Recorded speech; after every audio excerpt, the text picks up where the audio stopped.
We got Sophie Cunningham writhing around in pain, definitely hurt, and Sophie's one tough cookie. If Sophie's kicking and screaming like this, no Will Farrell. She's in pain. We even have Connecticut Sun players. Look at that. Connecticut Sun players, Connecticut Sun training staff coming up to her as the Fever starts making their way. Yo, what's good, basketball fans? Welcome back to the channel, where we break down the hottest moments in the WNBA. Today, we're diving into an absolute banger of a game. The Indiana Fever's unreal comeback against the Connecticut Sun on August 17th, 2025. Down 21 points, shorthanded, and hit with yet another brutal injury, the Fever pulled off a 99-93 overtime victory that had everyone on their feet. Lexie Hull and Kelsey Mitchell stepped up big time to avenge their teammate Sophie Cunningham after a scary moment on the court. This game was pure heart, grit, and drama, and we're gonna unpack it all.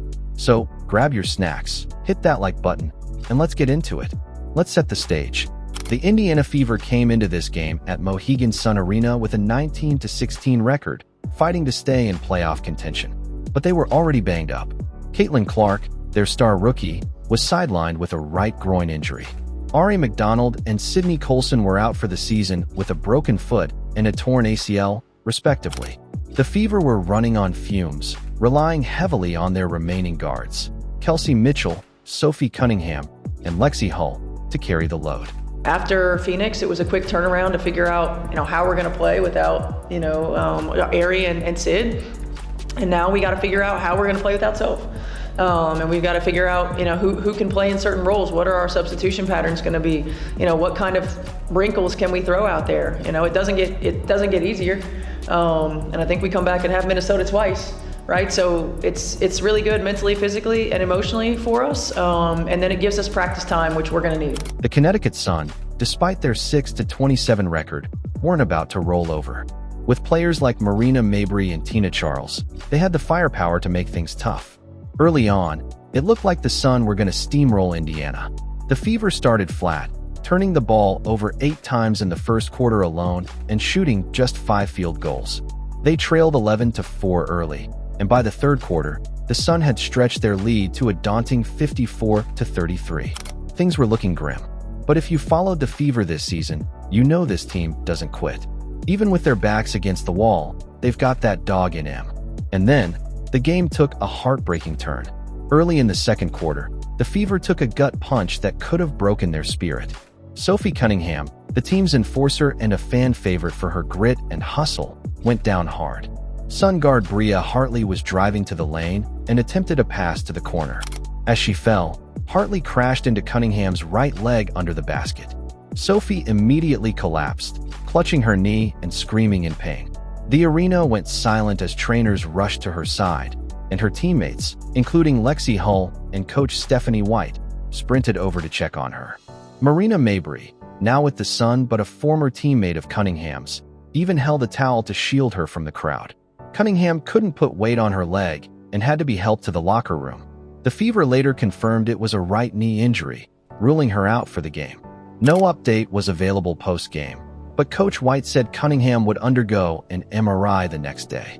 The injury was a brutal blow. Sophie was averaging 12.2 points, 2.7 rebounds, and 1.8 assists since the All-Star break, with a plus 1.8 net rating when she was on the floor.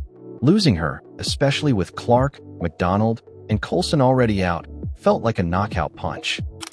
Every day in our huddle, that's what we say together. And it's just more than words for us. I think when you see things happening, there's no other way. If you spread apart, the season goes down quicker than anything else. And we talk about with the injuries, people are probably expecting us to just fold, just like you said. And that's not us. We come in the locker room and we're motivated. We continue to be motivated every single time we step on that floor. At halftime, we're motivated, chip away, and that's our mindset. And just continue to uplift people. When one person goes down, we say it all the time, the next woman stands up.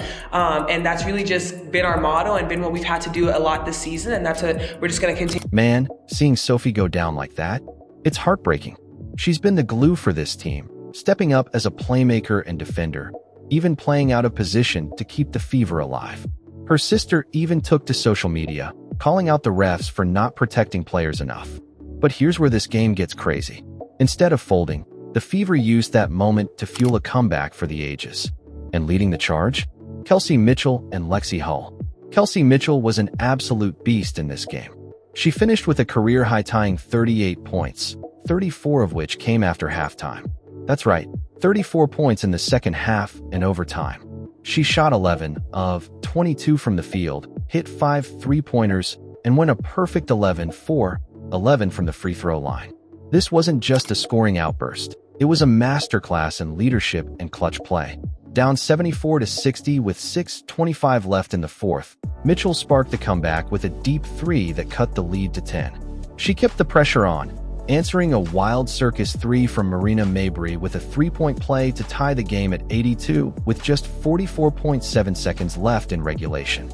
In overtime, Mitchell was unstoppable, scoring all 10 of Indiana's points in a 10-4 run to open the extra period, including back-to-back threes that gave the Fever the lead for good. Her final dagger? A circus two-pointer that kept the Sun at bay. Kelsey Mitchell was straight-up MVP mode. Her teammate Caitlin Clark called her MVP Kels on social media, and Lexie Hull posted, "It's all there."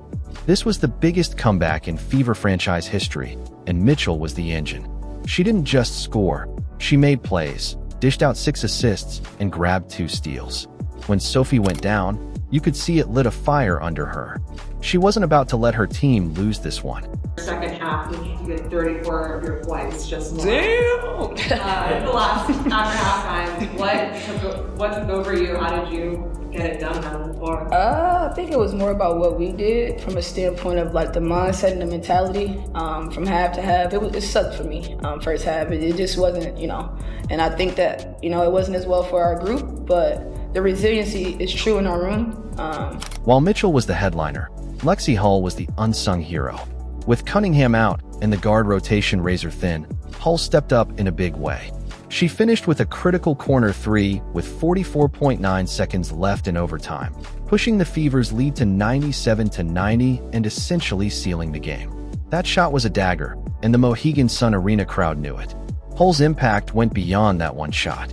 She hit 2 more threes in the fourth quarter, helping fuel a 13-2 run that cut the Suns' lead to 3 with 3:47 left in regulation. Her defense was also key. She picked off the pass that led to Cunningham's injury and held her own against Connecticut's guards. Hull's been praised all season for her sacrifices, often playing out of position to help the shorthanded Fever. In a post-game interview earlier this month, she shouted out Mitchell and Cunningham for their willingness to do whatever the team needed. And in this game, she walked that talk herself. Lexie Hull, y'all. She doesn't always get the spotlight, but she's a gamer. That corner three in OT, ice in her veins. And let's not forget, she's been holding it down all season, especially with so many injuries.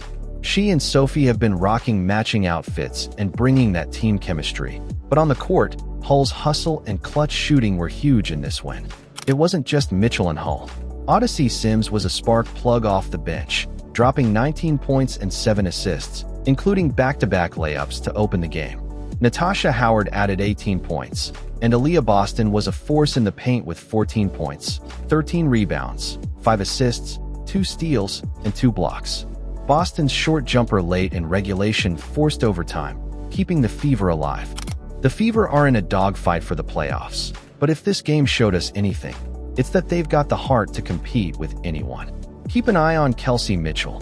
She's playing at an MVP level, and Lexie Hull, who's proving she's more than just a role player. What a game, y'all. The Indiana Fever showed the world they're not backing down, even when the odds are stacked against them. Kelsey Mitchell and Lexie Hull stepped up to avenge Sophie Cunningham, and this comeback will go down in history. What did you think of this game? Drop your thoughts in the comments, and let's get a shout out for Sophie's recovery. If you love this breakdown, smash that like button, hit subscribe, and ring the bell so you don't miss our next video. We're dropping WNBA content all season long, so stay locked in. Until next time, peace out.